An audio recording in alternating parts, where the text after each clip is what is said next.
Welcome to our channel. Today we how to log into Akamai Control Center for Edge settings, full guide step by step clearly.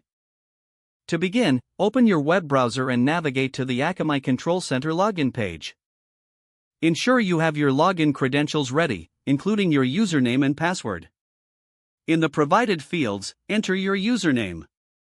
Next, proceed to the password field and enter your password. After filling in your credentials, double-check for any typos. Once confirmed, locate the login button and click on it. If your credentials are correct, you will be directed to the Akamai Control Center dashboard. In case you have forgotten your password, click on the Forgot Password link. Follow the prompts to reset your password via your registered email. After successfully logging in, familiarize yourself with the main interface. To access Edge settings, navigate to the Settings menu.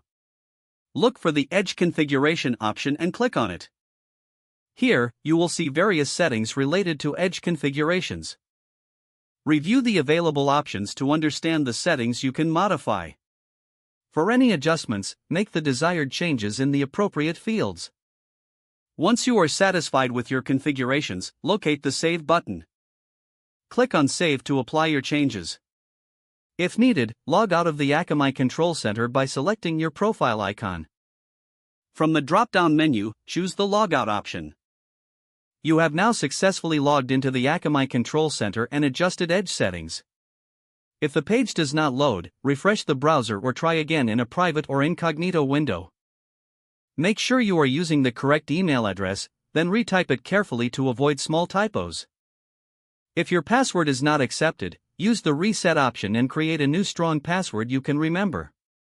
Check your spam folder for verification or security emails, then complete any requested confirmation steps.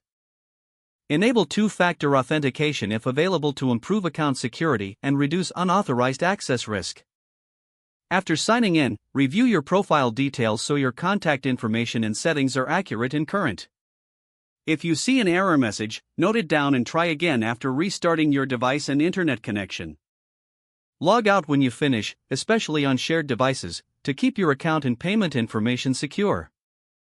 Don't forget to like this video and subscribe to our channel for more step-by-step tech guides.